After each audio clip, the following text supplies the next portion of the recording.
Close your eyes and let yourself drift back, far, far into the past, to a time when the world was young and untamed.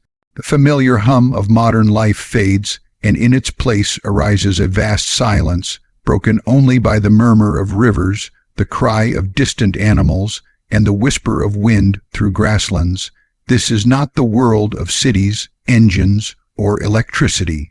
This is the age of the cavemen, when the earth belonged not to nations or empires, but to the eternal forces of nature. Here, life is raw, fragile, and yet deeply rooted in the rhythms of the land. To imagine this life is to step into the mind of our earliest ancestors and feel what it was like to exist when survival was both a challenge and a sacred bond with the earth itself. The day is ending. The horizon is painted in strokes of orange, gold, and fading crimson as the sun sinks lower. Shadows stretch long across the open plains, and the first cool breaths of evening stir the air. In this fading light, you can almost see the silhouettes of small groups of men, women, and children moving steadily back toward the safety of a cave nestled within the side of a rocky hill. They walk together, some carrying bundles of branches, others holding tools of sharpened stone. A child clings to the fur wrap of his mother while a hunter keeps watch at the rear, his eyes scanning the wild for signs of movement. To live as a caveman was to live always aware of the sky, the land, the animals, and the silence, because in that silence, danger might be waiting. The ground beneath their feet is rough with dirt and scattered stones. Grass sways in patches, and here and there wildflowers bloom, bright against the earth. Far in the distance, a herd of great animals moves slowly, their forms blurred by the haze of twilight. These are the beasts that provide food, clothing, and tools, but also the ones that can trample or gore with terrifying force. A caveman does not look at them with simple fear or admiration, but with reverence. Each animal is a spirit, a force of nature, and the hunt is more than survival. It is a dialogue with the living world. As the group approaches their shelter, the scent of smoke greets them. A fire has already been lit, its flickering glow reaching out from the cave's mouth like a beacon. Fire is safety, fire is warmth, fire is memory itself, for it is around flames that the tribe gathers to share its stories. The cave is not just a hollow in the stone, it is home. Its walls, cool to the touch, hold echoes of voices that came before, perhaps even the scratchings of figures drawn in red ochre and black charcoal, the earliest whispers of human imagination. Now imagine yourself among them. Your body is wrapped in hides, stiff from use but warm against the evening chill. Your hands are rough, hardened by work, pulling roots, sharpening stones, carrying wood, throwing spears. Every movement is purposeful. Every step is part of survival. Yet beneath the weariness of the day, there is also a sense of belonging. You are not alone. You are part of something larger than yourself, something bound together by fire, by the shared breath of the hunt, and by the quiet knowledge that life is only possible because of one another. Night deepens. Stars prick the sky, one by one, until they are countless, scattered across the heavens like bright seeds spilled from the hands of some invisible giant. For the cavemen, there are no city lights to dim the view. The stars are overwhelming in their number and their brilliance. They are both mysterious and comforting. Perhaps they are the eyes of ancestors watching, or spirits guiding, or gods whispering from afar. To gaze upward at them is to feel both small and infinite, fragile and eternal. You lie back on the ground, your head against a bundle of furs, and the vastness above pulls you into a dreamlike state where time itself dissolves. The rhythm of a caveman's day is simple, but not easy. At dawn, with the first light spreading across the sky, the tribe stirs. There are no alarm clocks, no schedules written in ink, only the certainty that daylight means movement. The hunters rise first, their bodies lean and strong, their minds sharpened by necessity. Spears are checked, stones are tested for their edge, and nets or traps are prepared. The women, equally vital, gather what the land provides: roots, berries, leaves, and seeds, passing down knowledge of what heals and what harms. Children stay close, learning through watching, absorbing the unspoken lessons of survival. There is no school as we know it, no chalkboards or books, only the raw teaching of life itself, written in hunger, weather, and danger. Yet even in this harsh world there is beauty. The morning sun warms your skin. The smell of wet grass after rain is fresh and clean. Birds call out in the trees, and insects hum in endless songs. The caveman does not separate himself from these things. He does not see them as distractions or nuisances. They are life. They are part of the great circle in which he walks. But imagine again the return of evening, the focus of our vision here. The day's tasks are done. The hunt has either succeeded or failed. If successful, meat roasts on the fire, its scent rich and mouth-watering, sending smoke curling upward into the cool air. If not, the tribe shares what little they have, chewing tough roots, breaking nuts, or nibbling at dried stores. Hunger is no stranger. It is an old companion, sometimes sharp and painful, sometimes dulled by sheer exhaustion. Yet no matter what, the fire still burns, and around it, the tribe gathers. The flames crackle, throwing light upon the faces of those sitting close. Their expressions are calm, yet their eyes shine with reflection. Words are exchanged, low, rhythmic, half-chanted. These are the stories, the myths, the teachings of the tribe. A hunter describes the chase of a deer, his voice rising and falling like the rhythm of running feet. A mother hums to her child, rocking him gently while staring into the fire's heart. An elder, her hair streaked with gray, speaks slowly of spirits, of dreams, of ancestors who once walked the land. The children listen, their eyelids heavy, their small hands clutching furs or sticks, their imaginations painting pictures in the firelight. This moment is more than comfort.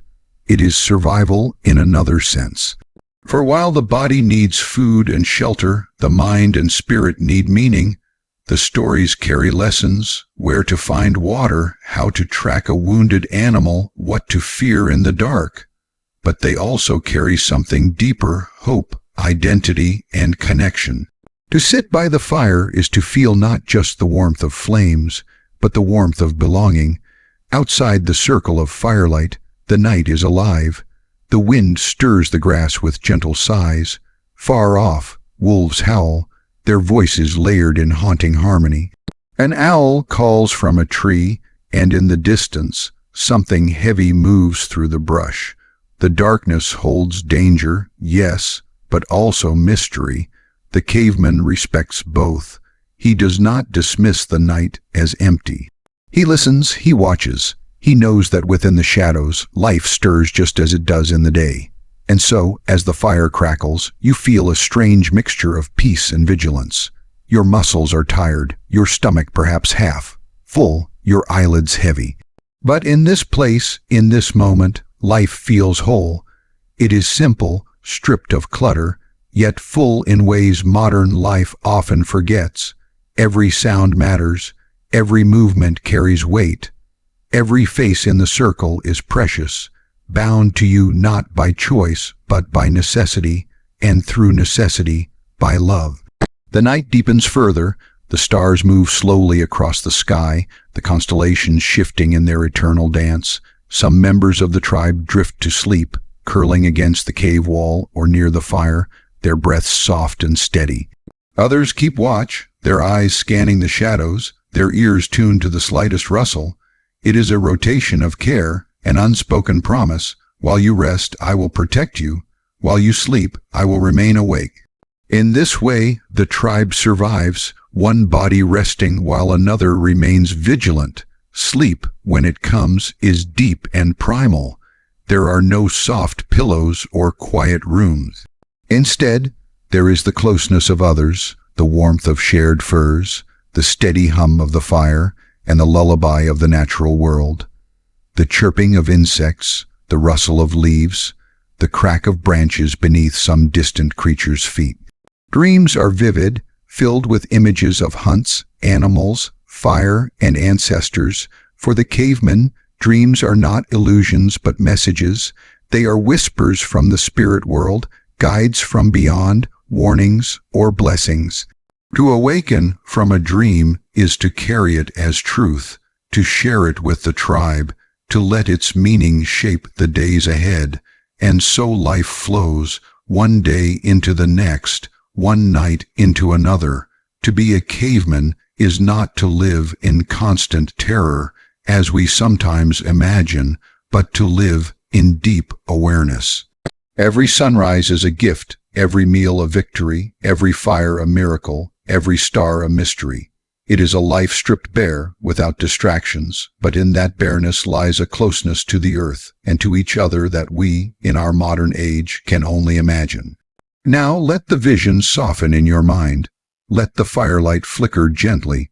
Let the stars above blur into a sea of silver. Let the sounds of the night fade into a lull.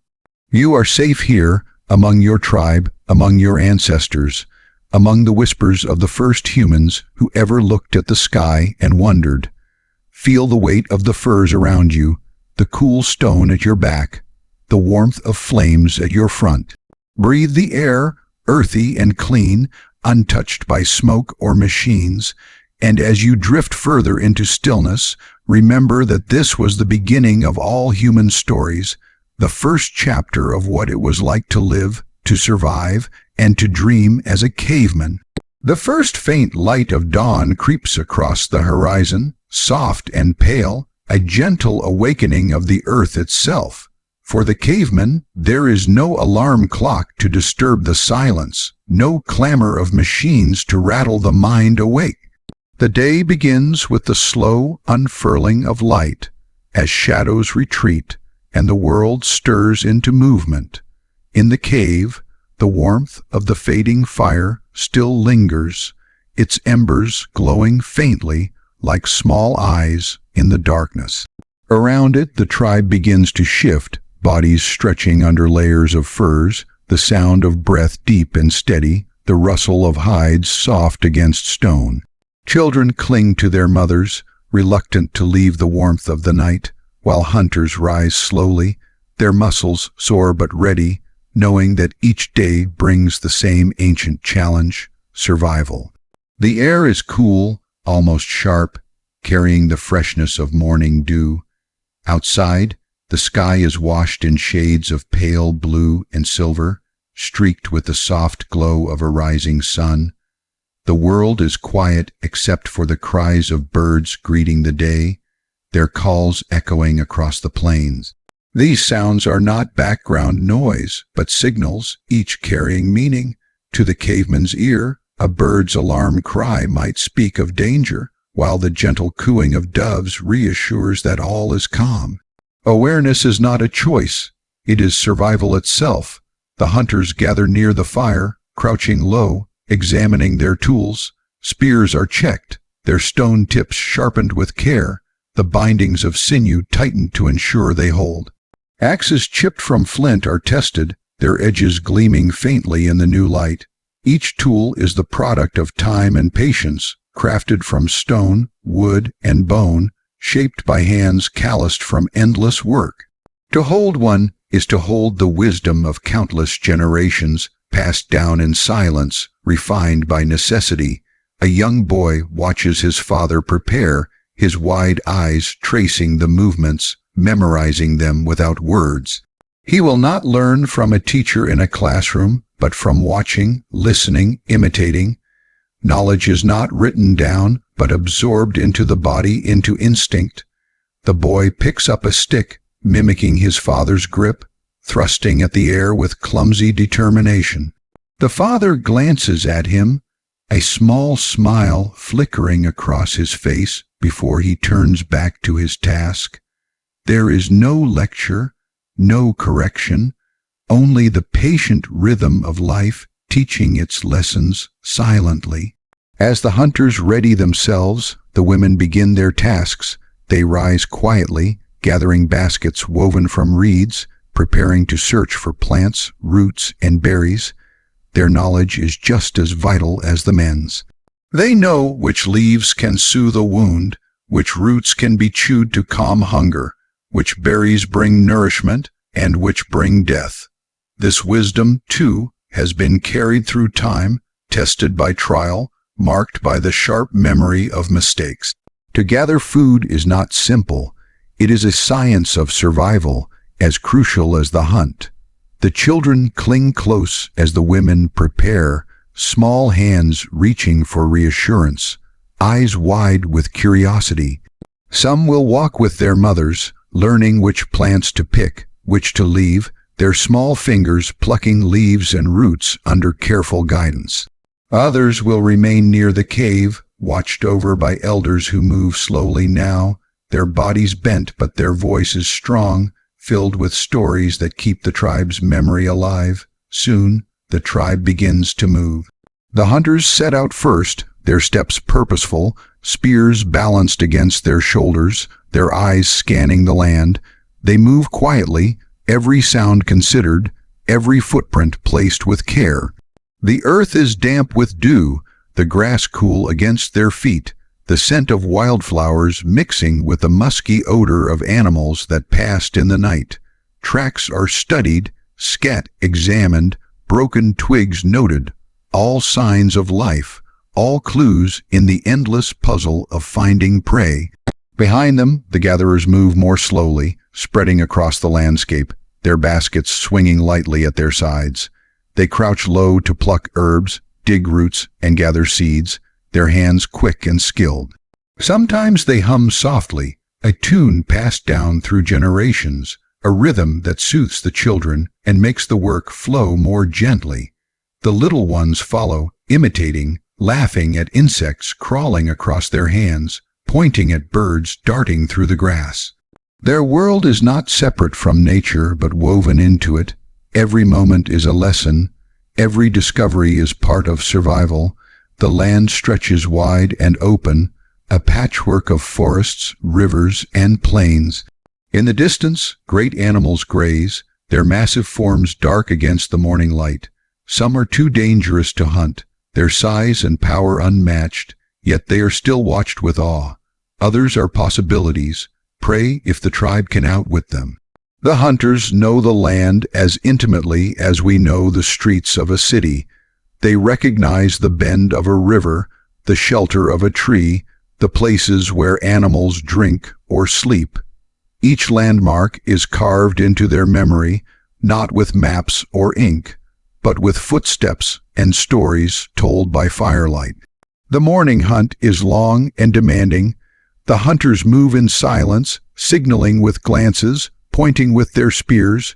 Their bodies are lean, their breath steady, their senses sharpened by hunger. They do not chase blindly. They stalk with patience, moving like shadows across the grass. A rustle in the bushes, a sudden movement, and the tension rises. A deer, delicate and swift, bursts forth, and the chase begins. Feet pound against the earth, muscles strain, lungs burn. The hunters push themselves, driving the animal forward, tiring it, herding it toward a trap or a riverbank where escape is harder. Spears flash in the light, thrusting forward with precision. The hunt is not always successful. Sometimes the prey escapes, vanishing into the forest, leaving only trampled grass and heavy breaths behind. Failure means hunger, and hunger means weakness. But even in failure, there is learning. Tracks are studied again, mistakes noted, strategies whispered for the next attempt. Meanwhile, the gatherers continue their work, patient and steady. Their baskets grow heavy with roots, herbs, and fruits. They pause often to test leaves between their fingers, to crush seeds and smell their oils, to taste a berry cautiously before offering it to the children. Knowledge is survival, and survival is slow, deliberate, careful. A wrong choice can mean sickness, even death. but a right choice can heal a wound, strengthen the body, bring life to the tribe. As the sun climbs higher, the warmth spreads across the land, the dew drying from the grass, the air filled with the buzzing of insects and the distant calls of animals. The hunters, successful or not, begin their return, carrying what they have gained, meat if fortune favored them, or empty hands if it did not. The gatherers too make their way back, their baskets swinging full, their children trailing tired but content. The cave awaits, its shadow cool against the heat of the day, its entrance marked by the faint curl of smoke from the fire kept alive by those who stayed behind. The returning tribe is greeted with quiet murmurs of relief. There is always the possibility that someone might not return, that the land might claim a life. Each reunion is a small victory, each survival a triumph. If the hunt was successful, the tribe gathers eagerly, preparing the meat. Stones are used to cut, fires to roast, bones to be cracked for marrow. Nothing is wasted. Every part of the animal is used, its skin for clothing, its bones for tools, its fat for fuel. The meal is shared equally, passed from hand to hand, eaten in silence or with low murmurs of gratitude. Hunger is eased, strength restored, and life continues. If the hunt failed, the mood is quieter, heavier. The roots and plants gathered by the women are shared, filling the stomachs but leaving the body yearning for more. Hunger lingers like a shadow, dull but persistent, yet even then there is no despair. The tribe has known hunger before, they will endure it again. Tomorrow brings another chance, another hunt, another test of survival. As the day stretches on, work continues, tools are repaired, hides are scraped and softened, fires tended, shelters improved. Children play nearby, their laughter echoing faintly, their games imitating the adults, chasing, throwing, pretending to hunt. The tribe lives not in luxury but in rhythm, a constant cycle of work, rest, and movement, tied to the rising and setting of the sun, to the seasons, to the migrations of animals. Evening begins to fall once more, the sky painted in soft hues of gold and pink, the air cooling gently. The tribe gathers again near the fire, their work done, their stomachs filled or at least quieted. The hunters speak in low voices of the day's chase, describing every moment, every decision, every movement of the prey. The gatherers share what they found, pointing out plants, showing the children which to seek, which to avoid. The elders listen, nodding, sometimes adding their wisdom, reminding the young of lessons long remembered. The fire crackles, the shadows deepen, and the cycle of life turns once again. This is the rhythm of a caveman's day, harsh, demanding, uncertain, yet filled with meaning. Every action matters. Every moment carries weight. There is no wasted time, no idle luxury. To live is to struggle, but also to belong, to share, to endure together. As night comes, the tribe settles back into the cave, the flames flickering softly, the stars emerging once more above the darkened land. The children curl close to their mothers, the hunters lay their weapons aside, the elders close their eyes, their breaths slow and steady. Outside, the world is vast, wild, and dangerous, but within the cave there is warmth, safety, and the quiet comfort of community. And so the day ends as it began, with fire and silence, with the bond of survival and the hope of another sunrise. For the caveman, this is life, not easy, not certain, but deeply, profoundly alive, woven into the land, into the fire, into the endless turning of night and day. Hunger is the first companion of the day, and the last to remain when sleep closes heavy eyes. To be a caveman is to know hunger as intimately as the breath in your lungs or the beat of your heart. It is never far away, never completely satisfied, always waiting, always whispering. Sometimes it gnaws gently, a dull ache that slows your steps and dims your thoughts. Other times it claws with sharp insistence, leaving the body trembling, desperate, willing to risk everything for just a bite of food. To wake in the morning is to ask silently, without words, will we eat today, or will hunger stay with us? The struggle for food begins with patience. It begins with eyes scanning the horizon, looking for movement, for the flicker of a tail, the shifting of grass, the print of a hoof in the dirt. The hunters know the land as though it were a living map drawn into their minds. A broken twig means an animal passed not long ago. Fresh droppings speak of nearby herds. The faint smell on the wind, musky and strong, tells of prey lingering close. Each sign matters. Each trace is a story written into the earth, and the hunter must read it as surely as we read words on a page. The chase is never easy. Animals are swift, strong, and tuned by nature to escape. A deer leaps with elegance, vanishing into the trees like smoke. A wild boar charges with terrifying force, its tusks gleaming, its rage as deadly as its flesh is nourishing. Even the smaller animals, hares, birds, lizards, are quick and cunning, slipping into holes, darting under roots, vanishing into grass. To capture them requires skill, speed, and cunning. For the caveman, hunger is not satisfied by thought or hope. It is satisfied only by action, by the spear's strike, by the trap snapping shut, by the moment when prey falls still and life becomes sustenance. But hunting is more than chase and kill. It is long hours of quiet waiting, of listening, of feeling the earth beneath bare feet, of crouching low with muscles aching from stillness. The hunter becomes part of the landscape, blending into the grass, becoming stone, becoming shadow. Patience is as much a weapon as the spear, for prey will not come to those who rush blindly.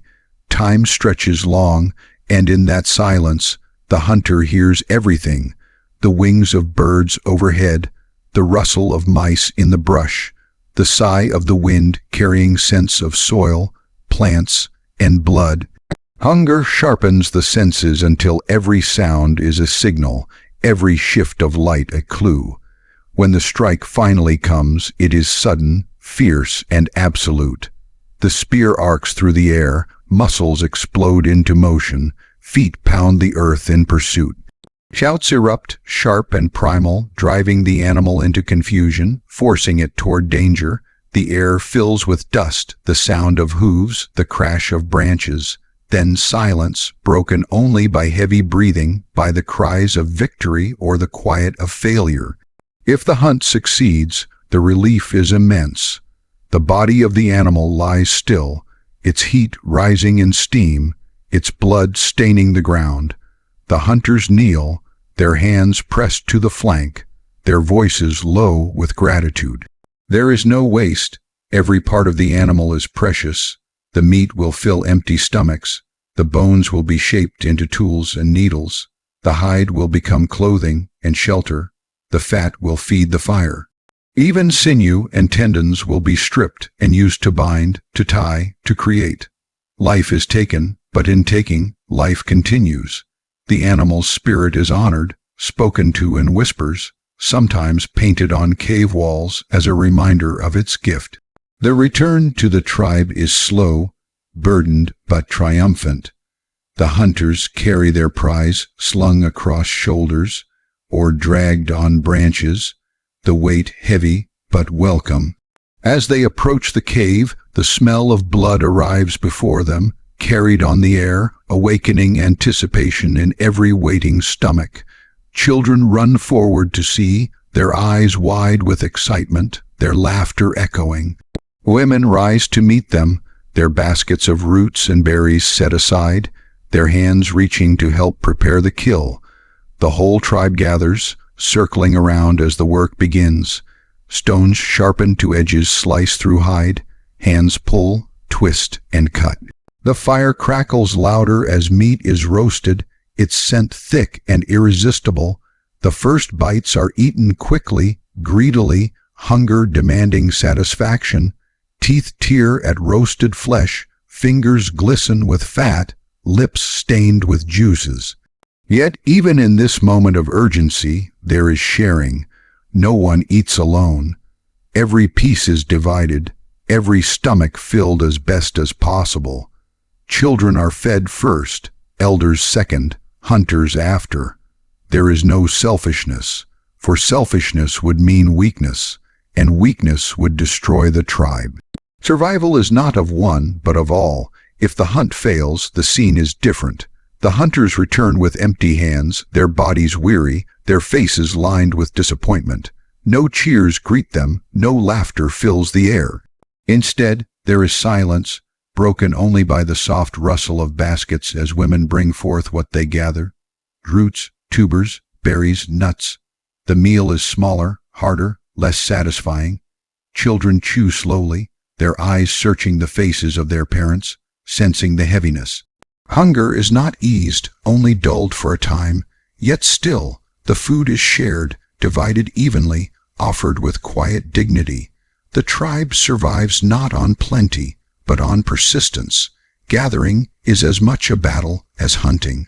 The earth offers food, but it hides danger in its gifts. Some berries glisten brightly but burn the tongue with poison. Some roots soothe sickness, others bring death. The gatherers know by memory, by tradition, by the sharp lessons of mistakes long past. They test with care, tasting cautiously, observing how plants affect the body. This knowledge is passed down, whispered to children, repeated in songs and chants, etched into memory with the same importance as the story of a hunt. The children play nearby, but even their games are lessons. They mimic their parents, pretending to dig roots, to throw spears, to chase each other as prey and predator. Their laughter rises, light and brief, breaking the tension of hunger. In their play, they practice the skills they will one day need in earnest. The struggle for food is never-ending, but within it there is growth, learning, and the slow passing of knowledge from one generation to the next. Sometimes the struggle brings moments of creativity. When the land is scarce, traps are built, pits dug and camouflaged, snares woven from sinew, stones arranged to guide animals into waiting spears. These inventions are born of hunger, of necessity pressing the mind into new shapes. Tools evolve, sharpened edges made finer, points hardened by fire. Hunger forces the tribe not only to survive but to think, to imagine, to shape the world around them in small but vital ways. But hunger is not only physical. It is spiritual, too. Around the fire at night, the tribe speaks of the spirits of the animals, of the gift of food, of the meaning of survival itself. They tell stories of great beasts that live in the sky, of ancestors who hunt among the stars, of gods who watch and decide who will eat and who will starve. In this way, hunger is not only endured, but given meaning. It is woven into the fabric of life, a reminder of dependence on the earth, on animals, on each other, and on forces beyond understanding. The rhythm of hunger shapes the rhythm of days. When food is plentiful, the tribe moves with energy, laughter echoing more freely, children playing with strength, adults working with vigor.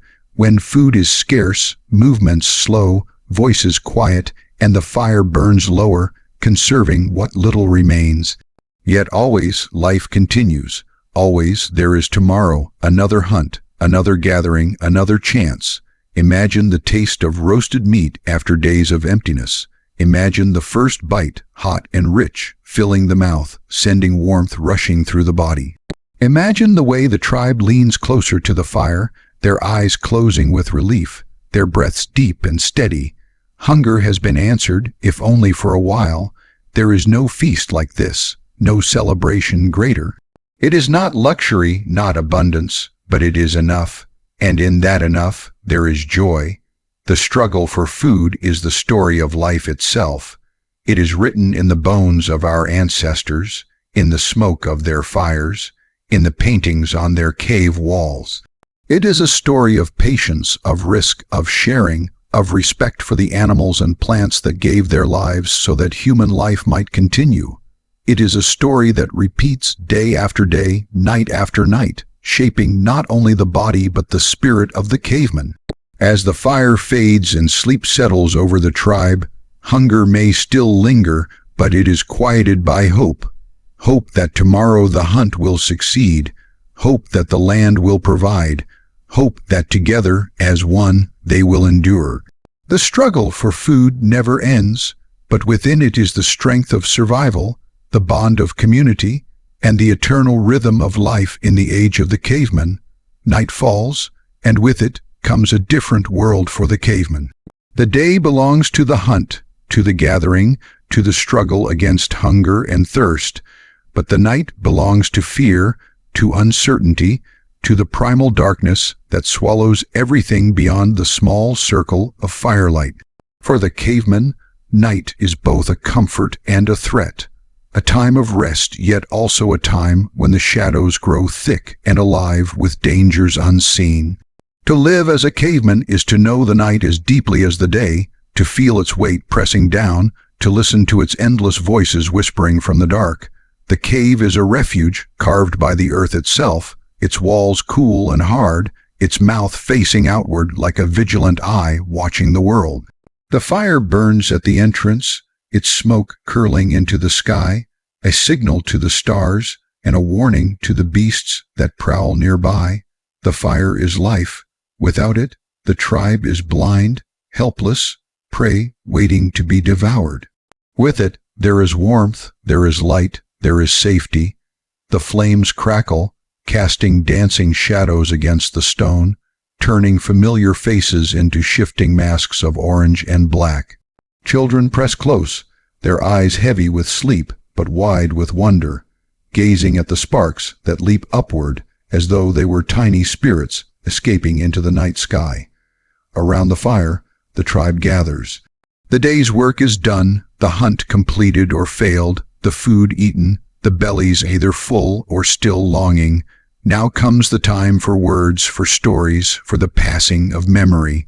Speech is not yet a language as we know it, not yet bound by rules and symbols, but it is a living sound, a mixture of grunts, chants, gestures, and cries. Meaning flows through tone, through rhythm, through the rise and fall of voices. The tribe understands not only with ears but with hearts, with the unspoken connection that comes from shared struggle. The elders speak first, their voices deep, their gestures slow, their stories etched with the weight of many seasons. They tell of great hunts, of beasts so large their shadows covered the land, of ancestors who walked with spirits, of battles fought against rival tribes, of floods and fires and storms that shaped the world. These stories are not only entertainment, they are survival. Within them lies knowledge, how to track, how to endure, how to respect the animals, how to fear the dark. Each story is a lesson disguised as memory, a map hidden in words, a guide passed from one generation to the next. Children listen with wide eyes, their bodies leaning toward the storyteller, their breath held as though the very fire depended on it. They are being shaped, not only by hunger and danger, but by words, by the invisible thread of story that binds them to their ancestors and to each other. They do not yet know the power of this thread, but it will carry them long after the fire dies, long after the voices of their elders fall silent. The hunters, their muscles sore and their stomachs aching or satisfied, listen as well, though their eyes sometimes wander to the darkness beyond the cave. They are attuned to sound, to movement, to the possibility of danger. A twig snapping in the distance, a growl carried by the wind, the low rustle of leaves, each noise could mean predator, intruder, threat. Night is never truly safe, even with fire, even with numbers. To be a caveman is to sleep lightly, one ear always open, one hand always close to a weapon. Yet in this tension there is also intimacy. The night draws the tribe together, pushing bodies close, encouraging warmth to be shared, touch to be constant. They huddle, shoulder to shoulder, skin to skin, their breath mingling in the cool air. Mothers cradle infants, rocking them gently, singing soft notes that are more rhythm than melody, soothing them into slumber. Fathers rest weary arms around their families, eyes half closed but still watchful. Children curl into their parents, safe within the circle of flesh and bone. Even the hunters who walk the perimeter of the fire return often, drawn by the pull of community, their vigilance softened by the presence of others.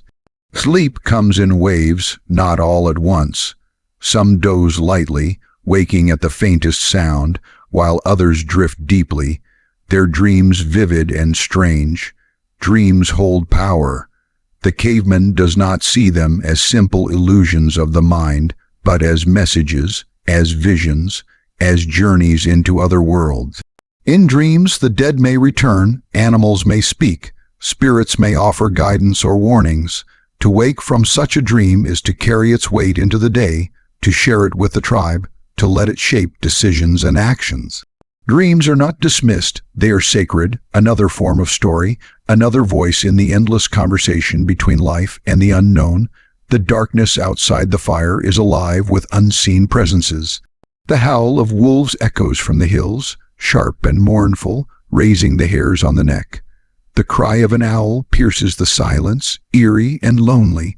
The rustle of large bodies in the brush tells of animals passing close, their eyes glowing faintly in the firelight before disappearing into the night. Sometimes predators approach, drawn by the smell of meat, by the warmth of fire, by the promise of easy prey. Then the tribe rises, spears lifted, voices raised in unison, shouting, throwing stones, brandishing flames. The confrontation is brief but intense, a clash of fear and fury. Often, the animals retreat, cowed by noise and fire, but sometimes they do not. Sometimes claws slash, teeth sink, blood spills. Night is dangerous, and the boundary between survival and death is as thin as the flicker of a flame. In quieter moments, when danger recedes and sleep deepens, the fire burns lower, casting long shadows against the walls of the cave. Those shadows take on shapes of animals, of hunters, of spirits. Some in the tribe believe these shadows are not illusions but real, spirits living in the stone, watching, listening, waiting. The cave itself becomes alive, a guardian, a witness, a womb of earth cradling its children. To paint upon its walls is to speak to it, to honor it, to leave behind a part of the tribe's soul. Hands press against stone, leaving prints that endure for thousands of years, silent voices calling out across time.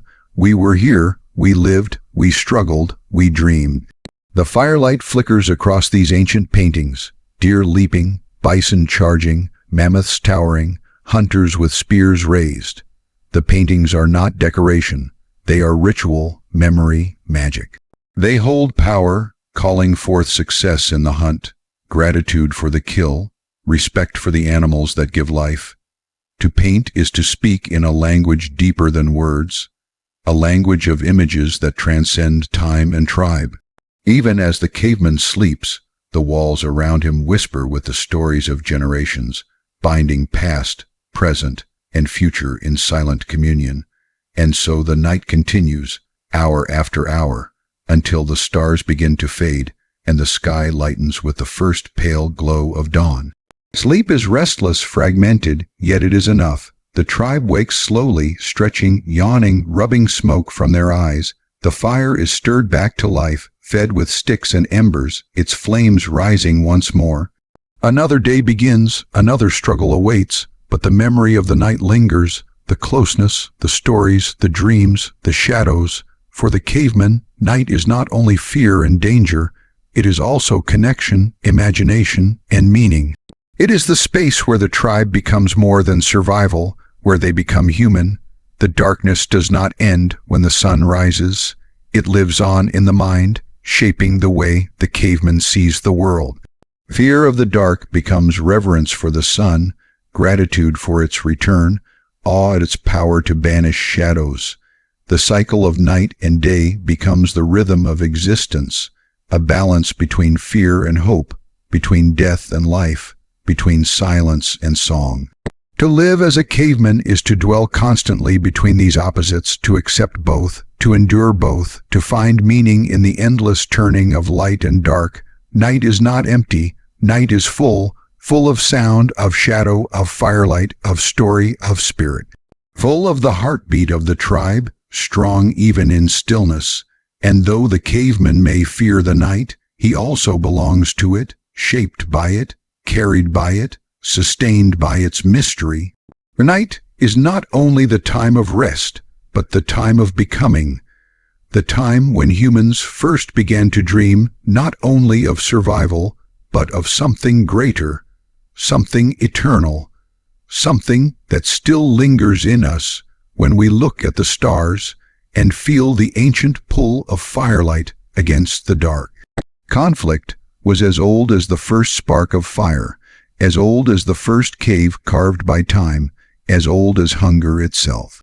To live as a caveman was not only to endure the dangers of the beasts and the darkness, not only to fight against the sharp teeth of wolves or the endless ache of an empty stomach, but also to face the presence of other tribes. Other people, other groups who looked like you, walked like you, hungered like you, but who were not you, and in that thin line between the self and the other, tension grew like fire waiting for wind. The land was wide, but it was never empty.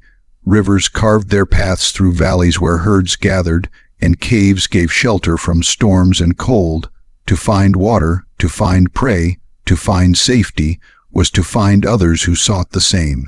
And so tribes crossed paths, sometimes by accident, sometimes by pursuit. Sometimes those meetings brought exchange, the cautious offering of gifts, meat for roots, flint for hides, shells for spears. But often they brought silence first, then shouts, then violence, for the resources of the earth were scarce and survival demanded not only strength against nature, but strength against man. Imagine two tribes meeting on a narrow strip of land by a river. The water glistens in the sun, cool and clear, a treasure for drinking, for washing, for tracking animals that come to drink. One tribe has camped here for days, their fires blackening the stones, their hands shaping tools from bones. They have marked the place as theirs, though no word for ownership exists yet, only instinct and need.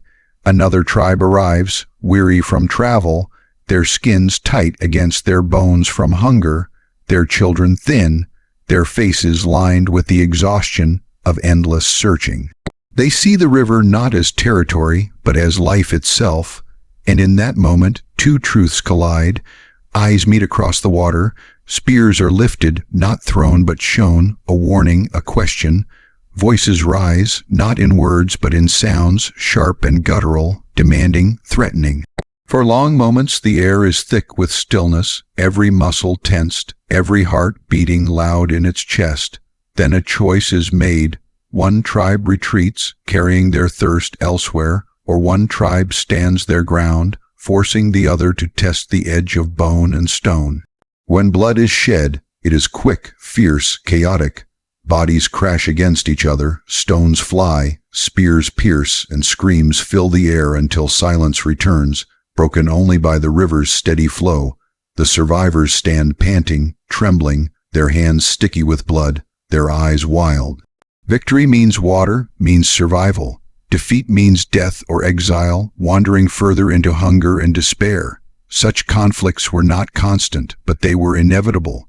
Every tribe carried the memory of them.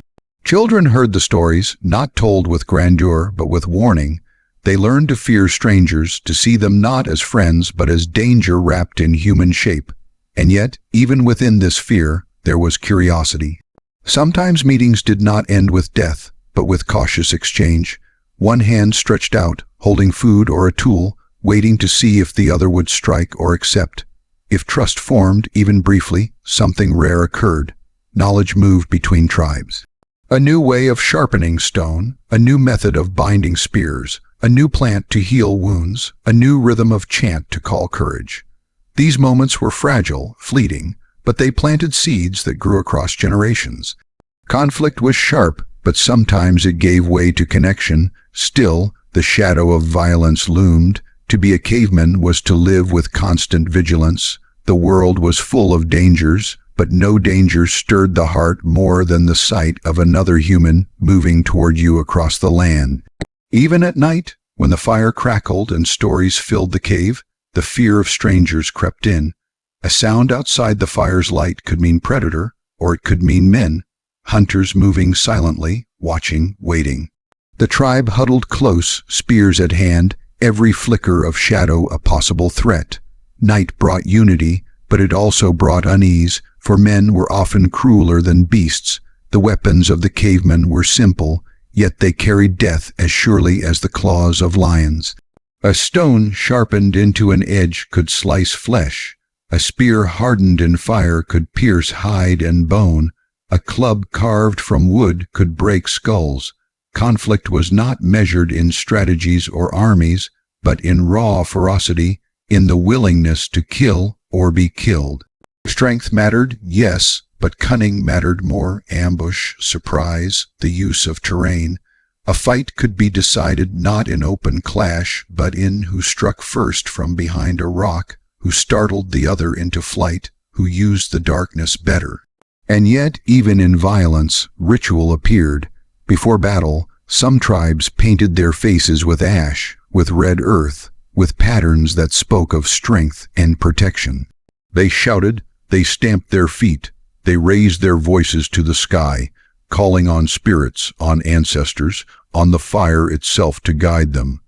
Conflict was not only survival, it was sacred, an act that echoed beyond the moment, tied to the unseen world.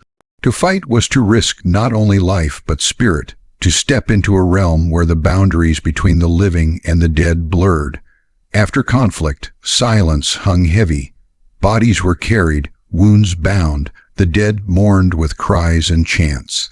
Sometimes the fallen were buried in shallow earth covered with stones, their tools placed beside them as if they would need them still. Sometimes they were left to the sky, to the scavengers, their bones whitening with time. Death was not fully understood, but it was never ignored. It left holes in the tribe, gaps in the circle around the fire, absences that could not be filled. Conflict left scars, not only on flesh, but on memory, shaping the way the tribe moved, the way it trusted, the way it feared. Yet from conflict also came unity, the tribe that fought together, that defended its cave, its water, its food, grew closer. Each scar became a mark of survival, each victory a reminder of strength.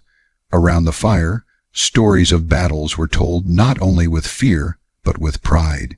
Children listened wide-eyed as elders spoke of warriors who stood against overwhelming numbers, who struck down mighty foes, who protected the tribe with ferocity. These stories became lessons, teaching courage, teaching loyalty, teaching the weight of belonging. And through conflict, something else emerged, identity. The caveman began to see not only himself, not only his family, but his tribe as a whole, as something larger than the sum of individuals, us and them, ours and theirs, friend and enemy. These ideas, born from necessity, shaped the very roots of humanity. They taught the caveman that survival was not only about finding food or fire, but about belonging, about defending, about holding onto something greater than the self. Still, conflict was never the whole story. There were times when tribes avoided each other, when paths crossed without clash, when distance and silence were chosen over blood. There were times when groups merged, drawn together by love, by need, by the recognition that unity could mean survival. A man from one tribe might take a woman from another, their union weaving together two groups, their children carrying bloodlines that once stood opposed. Out of conflict, new families were born, new bonds created, new futures imagined.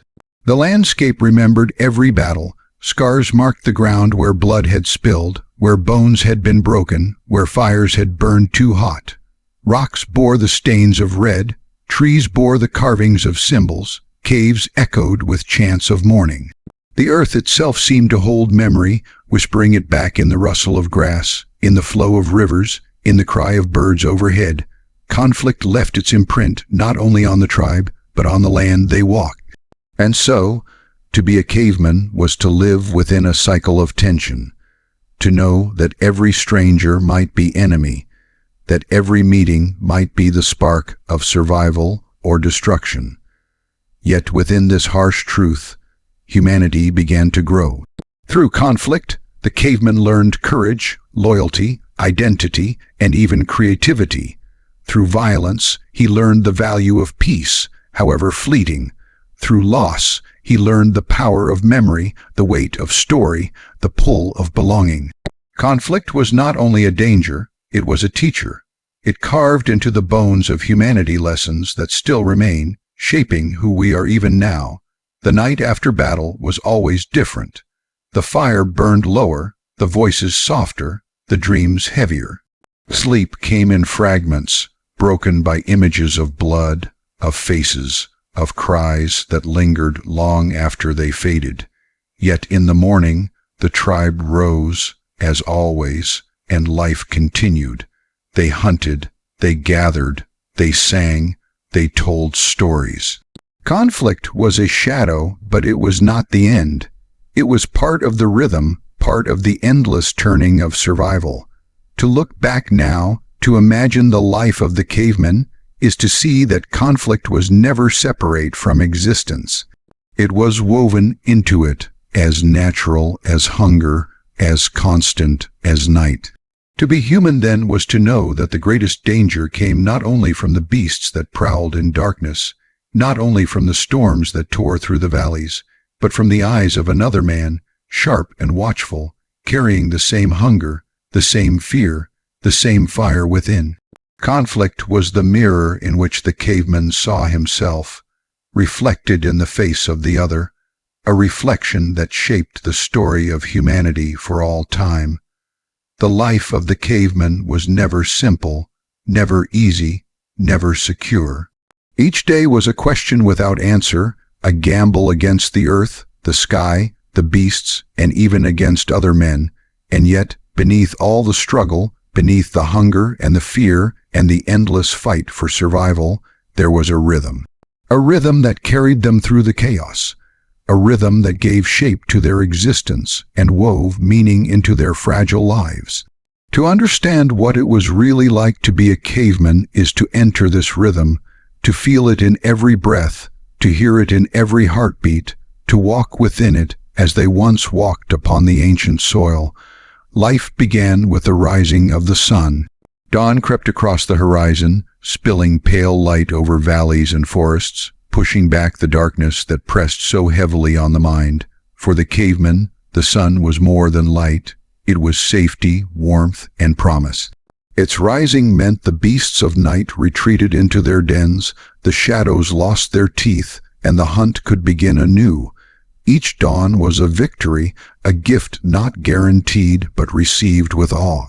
They woke slowly, their bodies stiff from stone floors, from restless sleep, from cold air that clung to skin.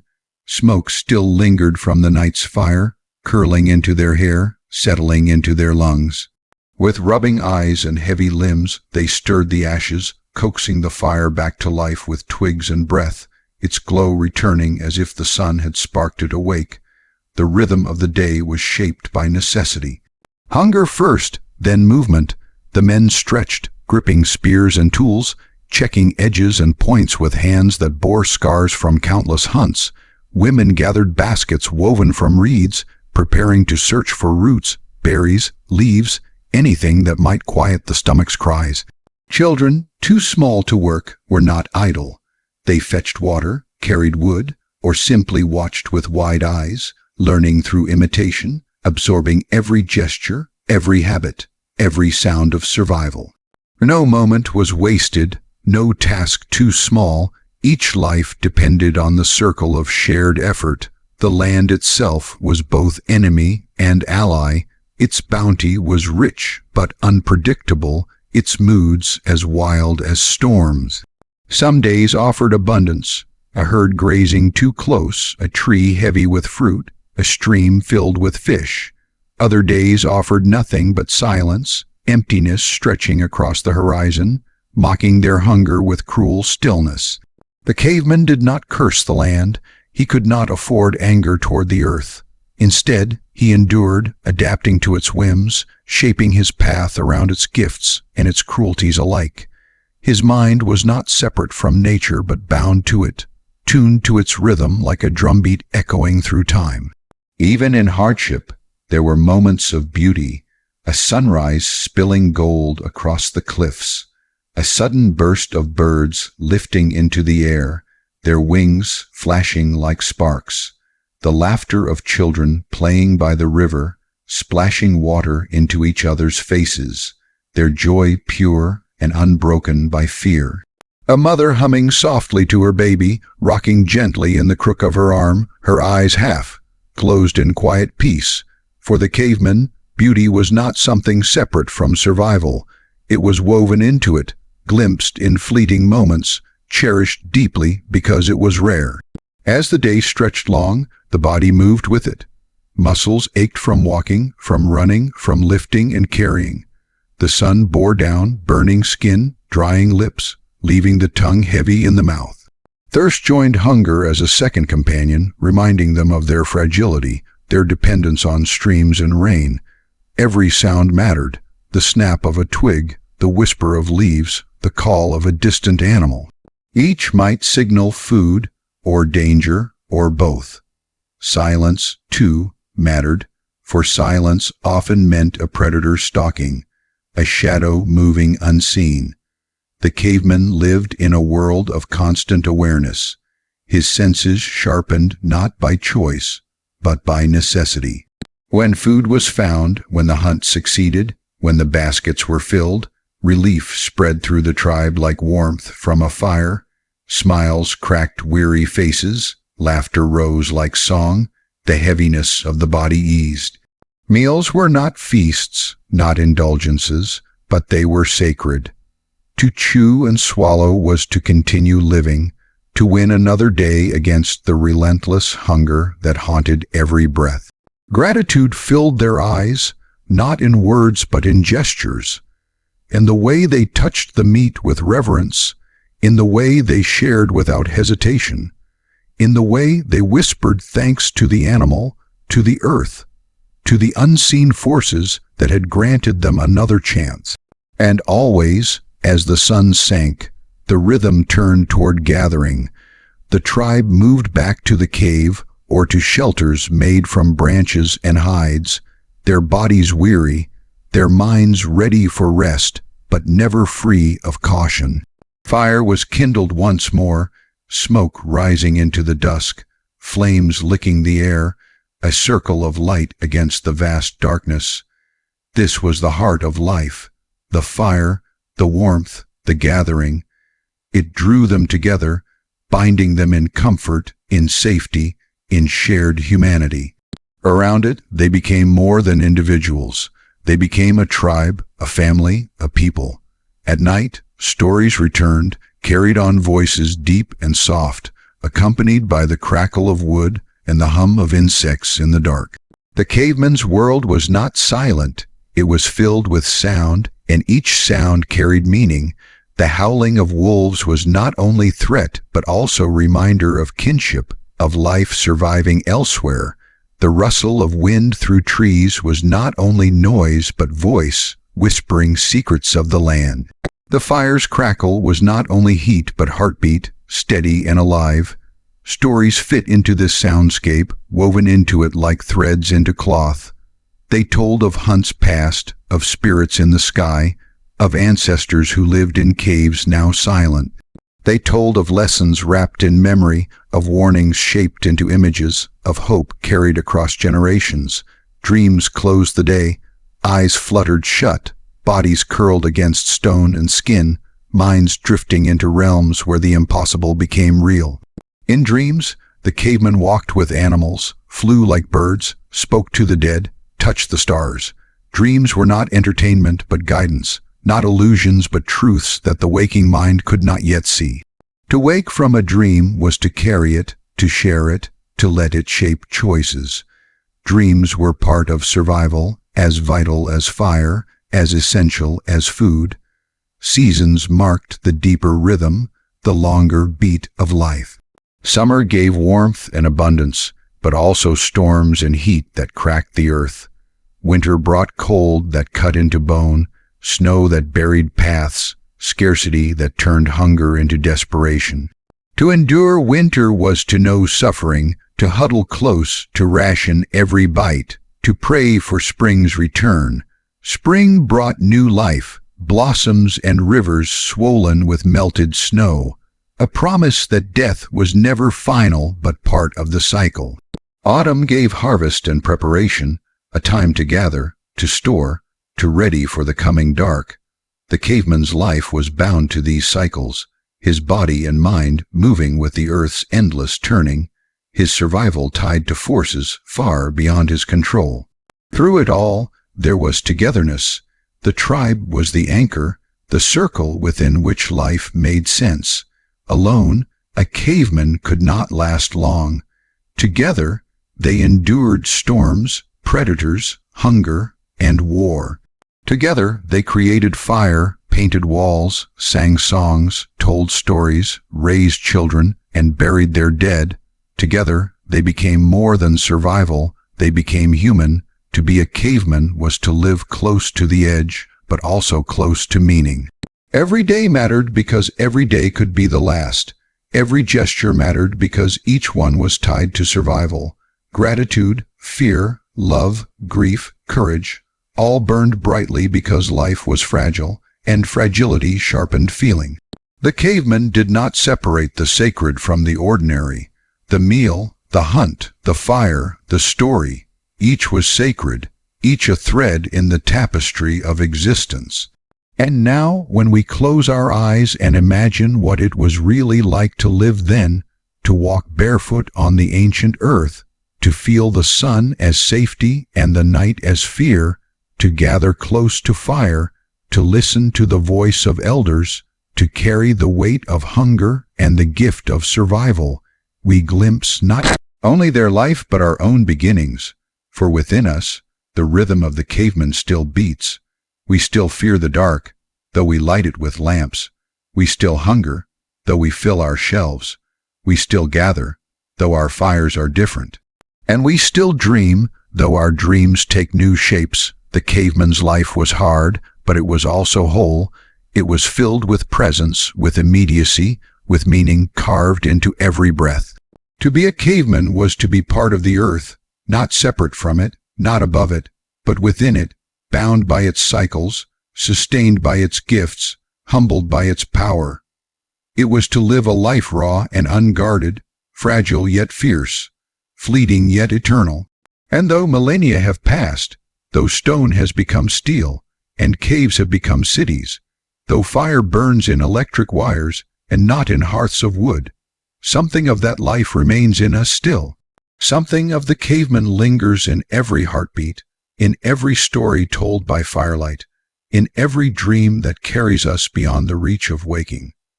Their life ended long ago, but their rhythm continues in ours. To know what it was really like to be a caveman is not only to look back, but to look inward, to hear the ancient drums still echoing in our veins, to feel the same awe at the rising sun, the same fear of the shadows, the same joy in togetherness, the same hunger for meaning. They were the beginning, and in many ways they are still within us. The caveman's story is not finished. It lives on, carried by us, carried by you, carried by the endless fire of humanity itself.